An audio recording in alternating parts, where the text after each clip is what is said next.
Okay, I am with Bret06. He is the owner of Lunar Eclipse Studios. It's a Minecraft modding company that they help make Minecraft mods like From the Fog, which is one of the best known Minecraft mods ever, in my opinion. And it brings Hero Brian back into the game, like as if he was back in the alpha days. So, Brett, how are you doing? Good. That's that's good. Um, um, Shit, sorry, I lost it. Continue. No, okay. So the first column that we're gonna start up is how you started up. So first question is, what was growing up like for you? Like what environment did you grow up with? Um, your average Gen Z environment. I lived in a log cabin. That's a little different. Oh, I still do actually. that's nice. I'm The I'm jealous. A lot of people say that, but the thing about log cabins is that they need a lot of upkeep because they're literally built entirely Out from of wood. wood. There's like I had to fix the entire back set of logs on our house because rain had damaged them to the point where they were falling apart. Oh yeah, and when it gets rained on too much, it will mess up the structure of the. It will mess up Yeah, this. and you'd Yeah. be surprised that the logs, because they're like stacked on top of each other. Yeah. I mean, it's sturdy, it's stable, but they actually shift around a lot. Yeah. My room has sheetrock walls, like actual solid sheetrock. I built this room That's with nice. my mom.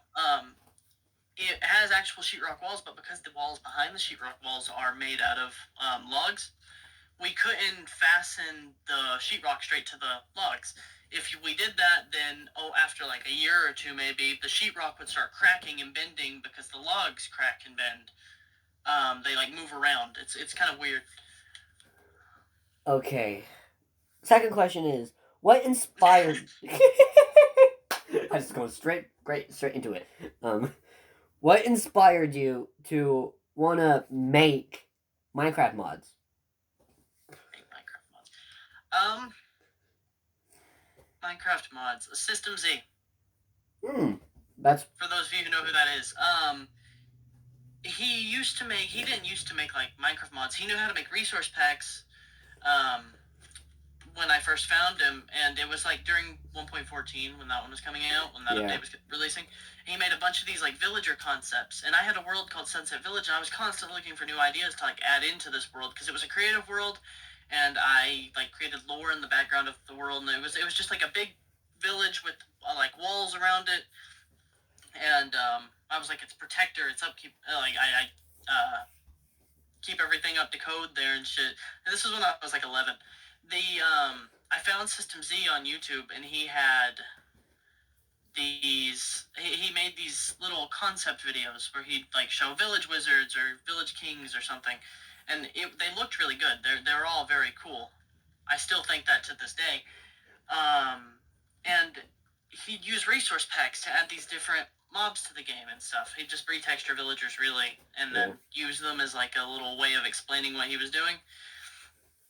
So that got me started on resource packs on Bedrock Edition because that's all I had. I had an Xbox, and when I found System Xbox Z, game. I had just gotten a gaming laptop. My dad had given me his old one. Ooh. So I started making Bedrock resource packs. Yep. After a while, the I decided that I could make behavior packs if I really, really tried. So I learned making resource packs and behavior packs by pulling apart other resource packs and behavior packs I found online and figuring out what made them tick. So I used this thing called I think it was like Mythic Mobs, but someone had modified it so that way it was only like the village defenders in the data pack. I mean, not data pack, fuck, behavior pack. It's Bedrock. So I pulled that one apart and changed the textures for the mob. That was like the first thing I did properly. And I learned that I could change the model too, so I started doing that. And I learned all the quirks and like things about making these Bedrock add-ons until I got really good at it, and that's like the primary thing I did. Later on, I joined Systemz's little community server, but that one was on Java Edition, and so I was like, okay, I want to know how to make resource packs on Java Edition. I'll start with resource packs because I've heard mods are really hard. So I started making resource packs for Java Edition. The first one I made was called Visiscraft. It's actually available in our archives on our website. Yeah. If you want to see that. I'll look it up. So it basically added piglins before release and all this other stuff. I used to use Optifine a lot to add like custom models to mobs and stuff. And I had been doing YouTube throughout all that time too, but I didn't really show any of the like behavior packs or add-ons or anything on my YouTube channel. Yeah. Until Visiscraft, where I posted the trailer. It was unlisted though, so I could just show it on Planet Minecraft. Yeah. And I did YouTube for a long time as like my primary thing. I stopped making things for a while, just started doing mainly YouTube. Yeah. I got really good at it to the point where my videos could take off if they got more attention, but they didn't. Yeah. And I was sick of pouring hours and hours into making videos just for people to like 100 views. You know, yeah. That's not worth it. Like for me personally, I started YouTube in 2014. So I was around 4th grade when I started YouTube, and I've been doing it ever since. So I've been a part of the YouTube algorithm for pretty much a long time, almost 10 years. I know from experience that it takes a lot of experience, and you have to, of course, you have to apparently keep up with the times of what people like these days. I might as well. I wish I was born in the 1990s so I can be with that generation, but I'm here. Okay. I got to the point where I was eating the YouTube algorithm for breakfast. And I got so good at getting people to see my videos that I'd get like 1,000 impressions per video or more. Teach me your ways. You would only get like 100 views. Teach me your ways. I've been on YouTube for almost 10 years and I'm really behind. Okay. And so I got good at making thumbnails and videos, so I can do video editing and graphic design both on top of each other, plus programming now. Yeah. So I had worked on YouTube for a long time, but me and my friends had made a couple series and stuff. Like we called one OG Origins. It was like an Origins Minecraft server. We all streamed together. There was lore, and we scripted a lot of it. It was really good, actually, for what it was. It was kind of like a Minecraft TV show, kind of, in a way. Yeah. It was kind of like Dream SMP, but Origins. Yeah. Fuck. One momento.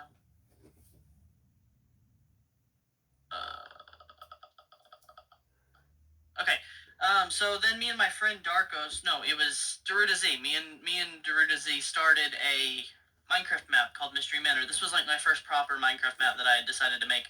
I had made a couple when I was 8 years old. I did start modding like Pocket Edition with resource packs and stuff when I was 8.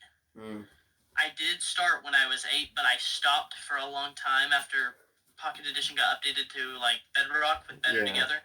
Well, I started back when I was like 11 on behavior packs and stuff. Let's be honest. Pocket Edition was just pretty much just shit, but on its own. If I'm gonna be honest. Yeah.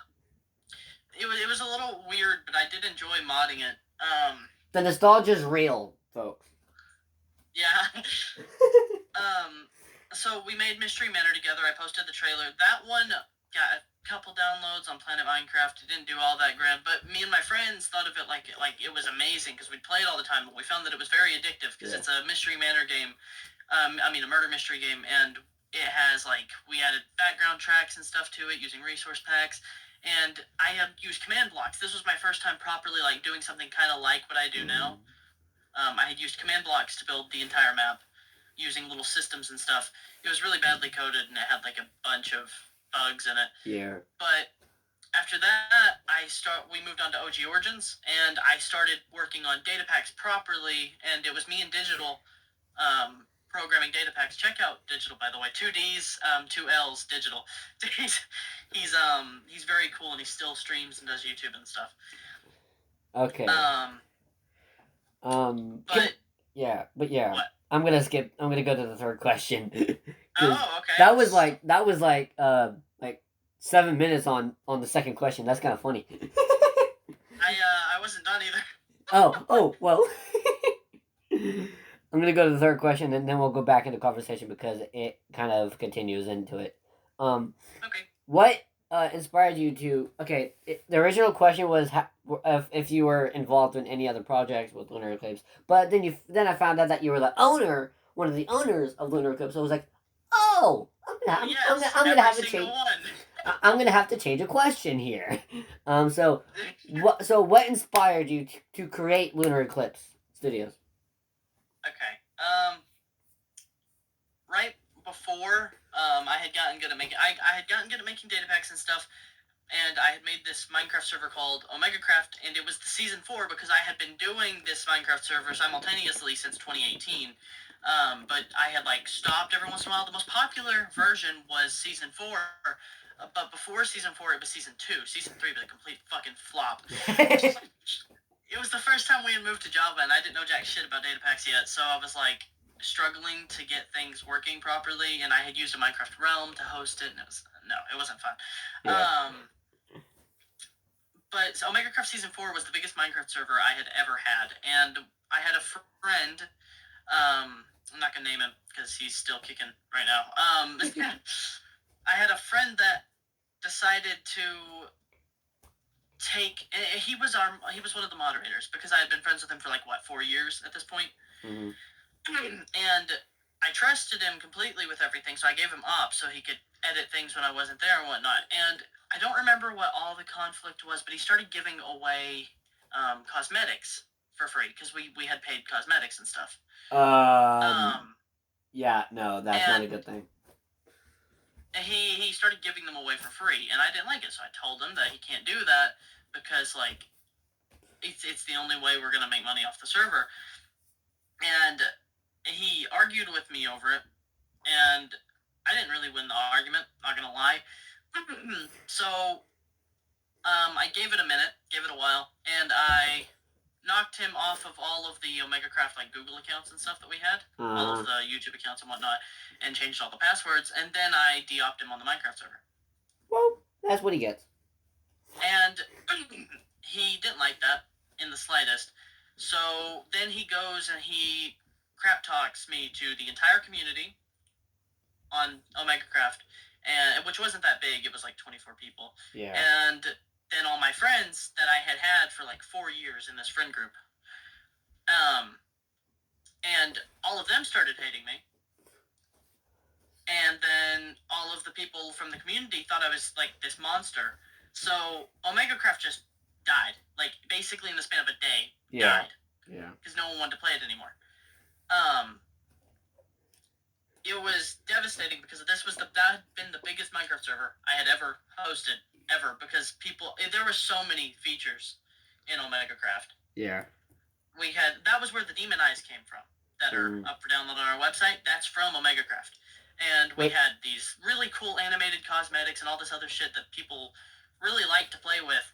But, so after that, Mia, or Astra Plays, my girlfriend at the time, and still currently my girlfriend, had given me a heart. It was like a crescent moon necklace for, I think it was our year anniversary.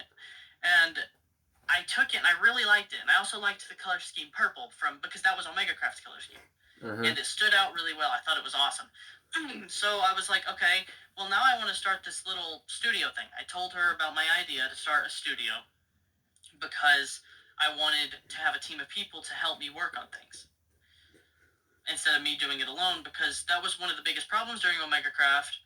He basically went and told everyone that I wasn't working on the server enough. I wasn't working fast enough. Mind you, I had stayed up 3 days in a row coding it.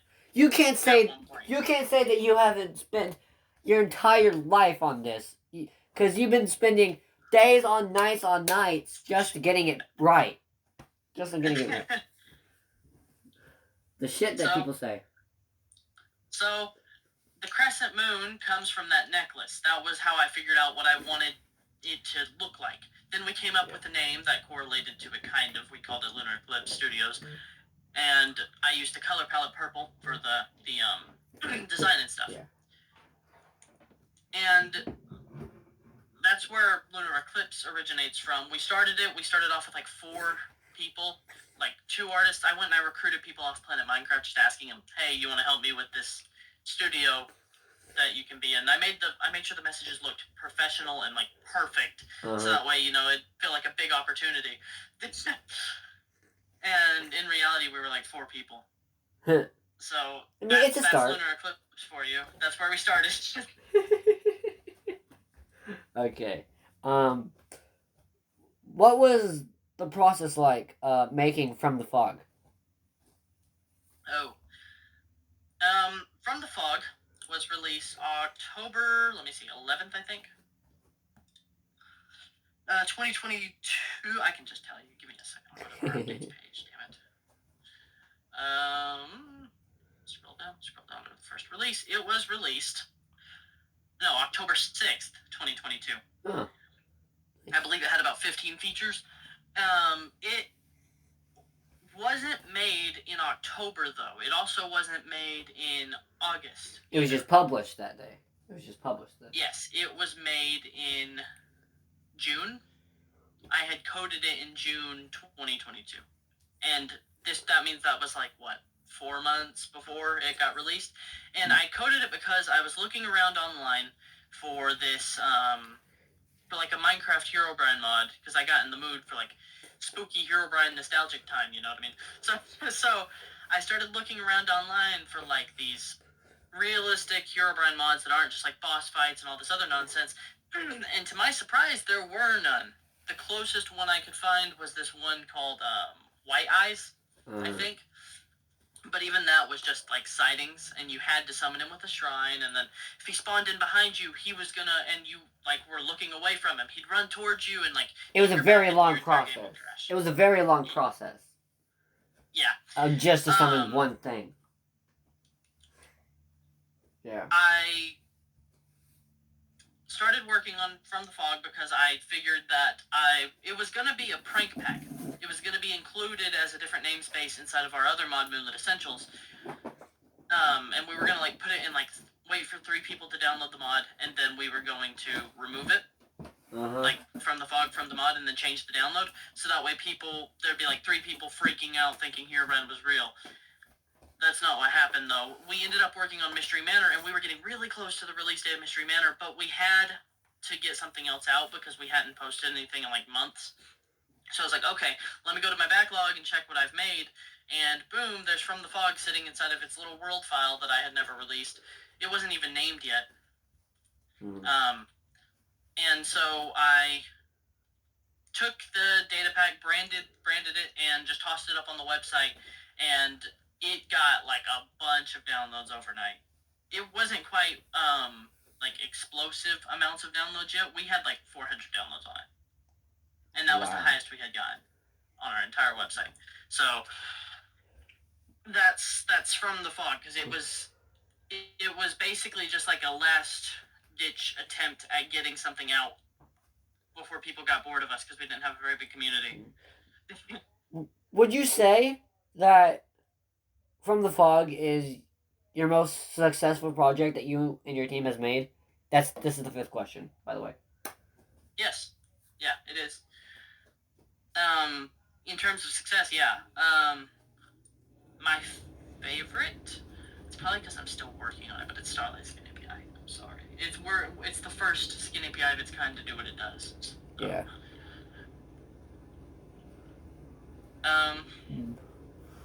Yeah, From the Fog was a long process, but it was worth it because it was our biggest mod, basically on accident. It just happened. It just kind of happened because you just, yeah. Now we're on to the second column, which is the now. Are you still updating From the Fog? Yes. I haven't actually touched it in quite a bit of time. Nox and I think it's Game Doctor. Nox and Game Doctor have been working on a special thing that we call Project Shipwreck. It's and the next update has features for the community, but this is going to be like the biggest thing that we add for a while. It's for the librarian specifically, and it's for his videos. You know who that is, right? Yeah. Yeah. It's for his next From the Fog video. That is, if he doesn't post one before this is done. They've been working tirelessly on it, and it is awesome. I think it's actually like super cool. When it gets added to the actual base pack, I know for a fact that that video is gonna be fucking crazy town to watch. Once it gets uploaded, once the video gets uploaded, I'll watch it immediately because I'll be waiting. Okay. Well, they're almost done with it. It's got a very unique concept. I can't really share it though, sadly. You can't share too much of the lore behind it. Yeah. That would ruin the entire experience. Yeah, that's understandable. Once it does get uploaded, or if you need beta testers, stuff like that, I'm open. Yeah. Okay.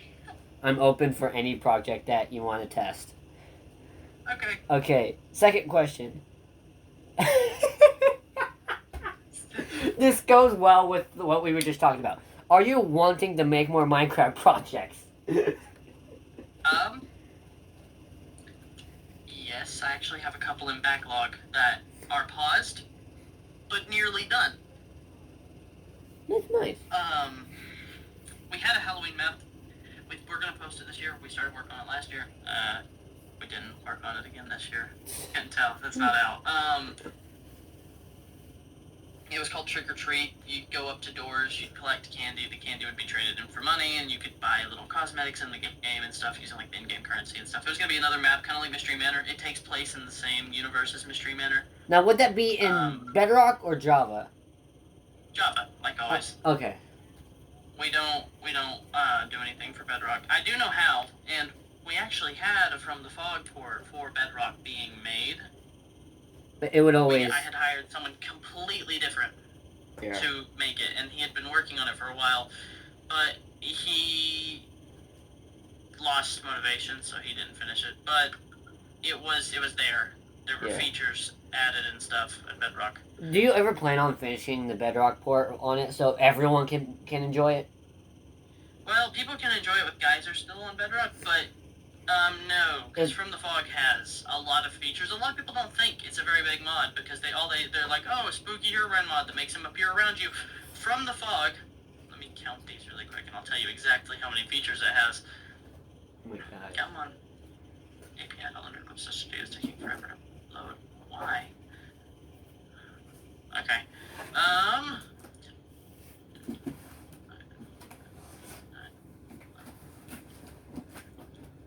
It has 17 features at the moment, and all of them are really complicated in the way they function.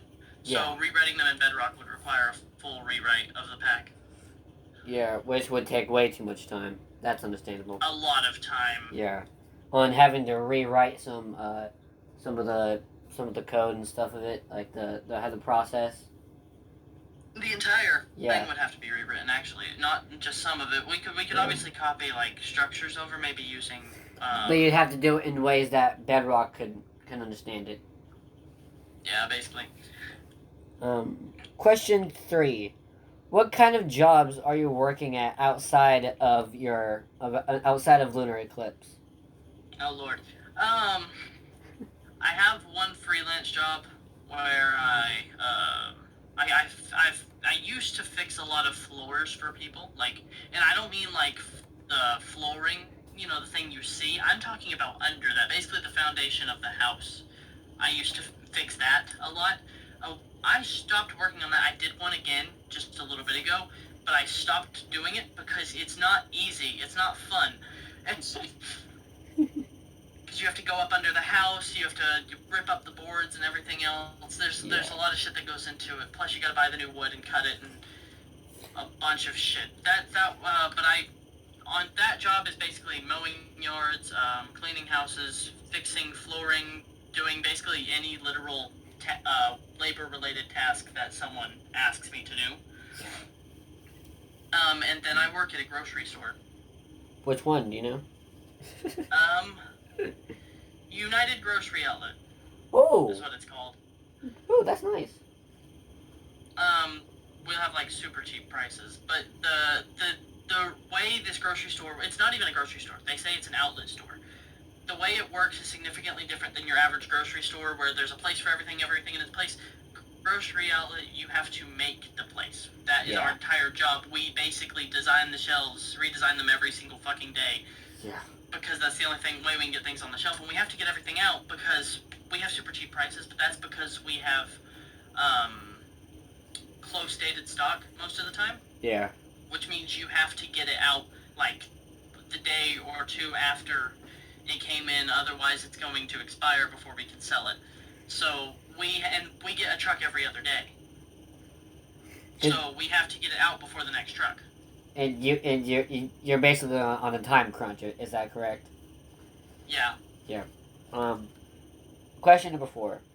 How busy are you when having to work so many jobs, and how do you have room for Minecraft mods for Lunar Eclipse?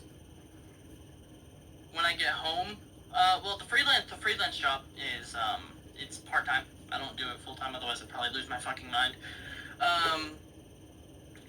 The grocery store I do full time, but when I get home, I have time to program. Knox, our only other developer, likes to say that I code really fast. So when I get home, I have time to get a fuck ton of stuff done. Yeah. On here. Because like I'm able to code very fast. But that's not to say it's not stressful.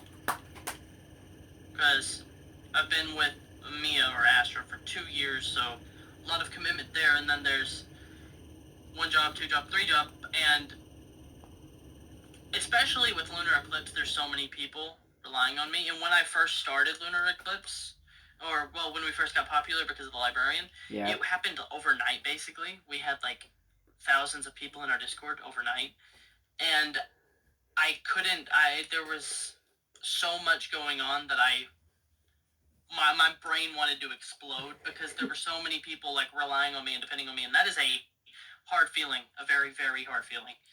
Yeah. So, and this is not written down on the questions thing, but I wanted to ask this you. How do you feel that having a lot of famous YouTubers playing from the fog, like playing your mods and stuff? How does that make you feel? Okay, well, this one's gonna be kind of disappointing. When I first started this, that's all I wanted. When the librarian made a video, I freaked out, basically lost my shit. I was super excited. Now I open up YouTube to watch like YouTube Shorts or something else, and I'll pop it open, and there's like 3 From the Fog videos from like YouTubers with 1 million or more subscribers sitting there on my recommended page. I'm like, okay, you've grown into it. I don't care that much anymore. You've grown into it. Yeah, but it sucks because you can't appreciate it anymore as much as you were used to be able to when you first started. So I feel ungrateful for it because I know that's like all anyone want, like a lot of people want, is for them to like get that much traction or attention to something they've done. But it's crazy that the biggest moment where I've become like the most popular I've ever been, I wasn't happy at all. Not in the slightest. I was stressing over every little minor detail. People complained a lot. I had to answer questions every single day, all day, because no one else would do it because no one else knew anything about what I was making. And it just basically takes your happiness and tosses it out the window. Like, this entire thing goes first, your happiness goes second, and that's really sad. because you get all these people following you, and you're like, oh, that's cool. But then you start realizing that they're depending on you, and it gets in your head, and then you can't. It screws up your entire mindset. Yeah, everything you built from there is basically like you lose motivation a lot after. Yeah. That's why people become super popular online and stuff. They'll post like a lot of videos really quick in like spurts because they have a lot of motivation, and then it just stops. It pauses because that's them burning out from all the stress that they've been under. Okay. Wow. So it kind of messes with the mindset. Question number question number 5. Okay, but it's whatever. Have you ever have you ever had the thought of that you would stop making Minecraft mods? And would you ever consider it? Why or why not? Oh god. Yeah, I was gonna stop. I actually considered that a lot. I've been considering that a lot here lately because I jumping into a bunch of different programming languages and stuff has showed me that I actually appreciate certain ones more than others. I like coding Minecraft stuff, and that's what I've done for like a long time. I also like front-end web development to an extent, and I like writing Discord bots. But I really, really love coding back-end like applications, like Starlight Skin API. I actually love programming back-end things and seeing them come in handy for other people. Yeah. So that's like my favorite thing to do, and I did think about completely dropping the Minecraft aspect for a while there because it was stressing me out. But that's what we've built everything on. I can't really drop it, and I'm sure I'll get some sort of spurt of motivation to make something else. Well, we have Dreadful Dungeons, and I think it's like Skies. It's something or other. It's the name of the map we're making. Yeah, there's a lot of stuff. The Minecraft is basically the base on your company. It's the base on Lunar Eclipse. Yeah, so it'd kind of be stupid to drop it. Yeah, because if you really wanted to. If you drop the Minecraft mods, everything would fade. If I'm gonna be honest. Basically, yeah. Yeah. Now we're gonna go on to the last column, which is what you'll do in the future, what you're planning on in the future. So, what number 1? What are your plans for the future? For the future,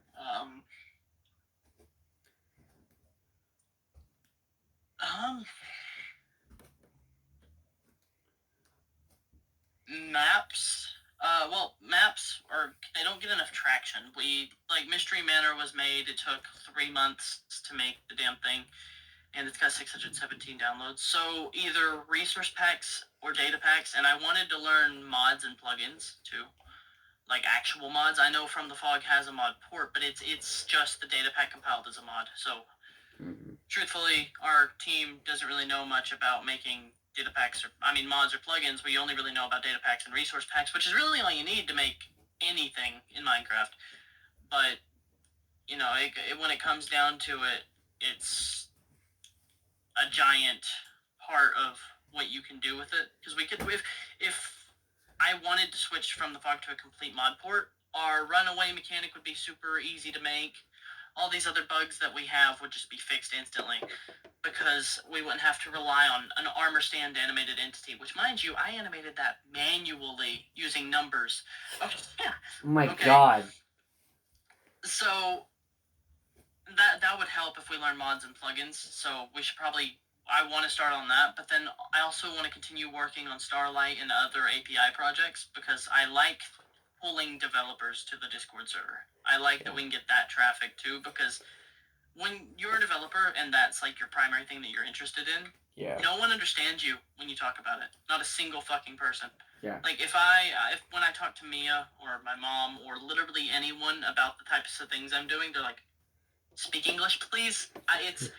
And you have to explain everything because they don't understand a word that you're saying. Even when I do explain it, they still don't understand it. And it's sad because that means I have no one to talk to about it. Hey, you got me. So pulling developers to the Discord server was a primary thing I wanted to do. I know we probably have quite a few in there, but Second question. Can we expect more Minecraft projects in the future? Yes. Yeah. They're actually already being worked on. So they're in the backlog. They're just waiting to be finished. Yep. And once they are finished, you're gonna have to set up an official release date for all of them. Yeah, usually we just drop them as a surprise.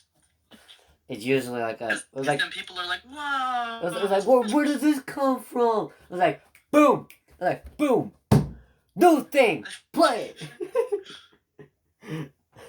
But yeah, People enjoyed that a lot. yeah, like would you collaborate with more Minecraft modders?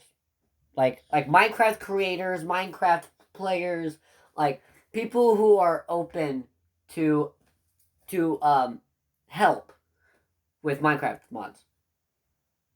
Um, we've partnered with content creators for Starlight Skin API. We use some of the we've added cosmetics from certain people to the Skin API with their permission because then it attracts attention to the Skin API and to the person from outside the Skin API.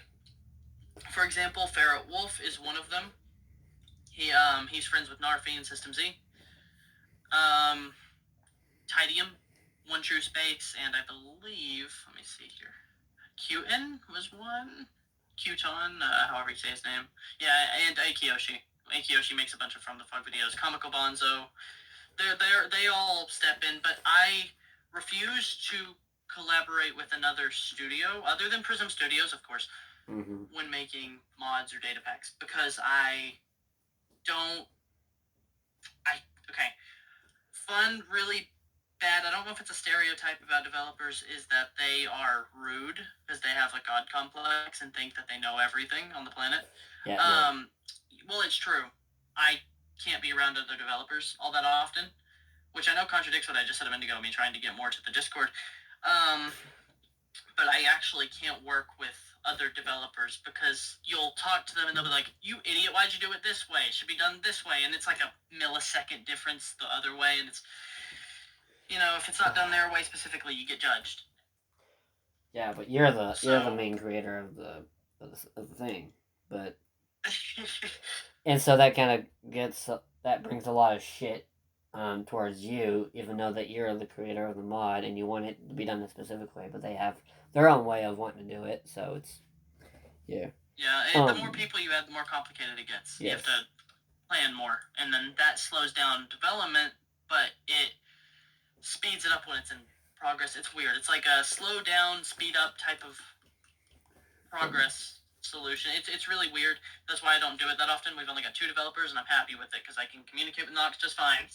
Yes. The original 4th question was going to be about how you became a part of the Lunar Eclipse team, which that was before I found out that you were an owner, and so I was like, I read it just now. I was like, wait a minute, okay, I'm gonna have to change this question very fast. How have your connection with the people on Discord been ever since you started? Ever since I started, when I first started, I'd respond to everything. A lot of people think that when someone who's well known stops responding to their community after they get so many people, it's not because they think that they need to be like up in the clouds above them or doesn't want to talk to them because, oh, I'm too good for you. It's not that. I mean, sometimes it is that. We need to have our own alone time. Yeah. Yeah.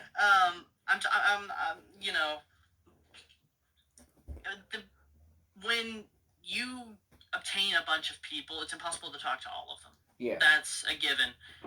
But a big part of what bothers me is seeing like a million questions or seeing people talk about a million different things. I can't read through that many forums and threads, and it stresses me out trying to think about doing it. So then you eventually just stop trying to talk to the community. So I don't interact with the community that much anymore.